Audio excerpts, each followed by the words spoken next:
সবাই দেখো রাসমেলা মাঠের অবস্থা এখন কি চলছে। রাসমেলা শেষ আর এই জলপুরিও শেষ। এই জলপুরি দেখো এখন কি অবস্থা, রাসমেলার কি অবস্থা চলছে এখন। পুরো লুটপাট, পুরো ভাঙচুর, সুনামি।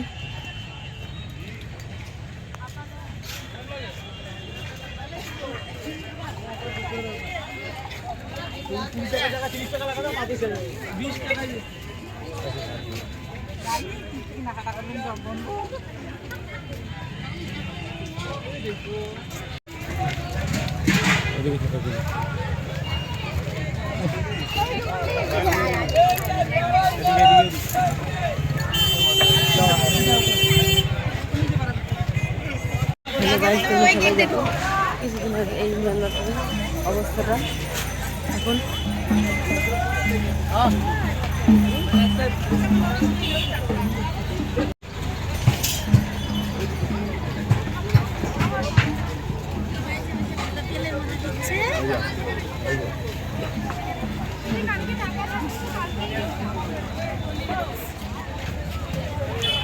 মাঠের অবস্থাটা একবার দেখো গাইস তোমরা সবাই। এই মাঠ এখন কিছুদিন আগেই ছিল জমজমাট ভরপুর, আর এখন এই মাঠ শুনশান আর দুধোয়াকার।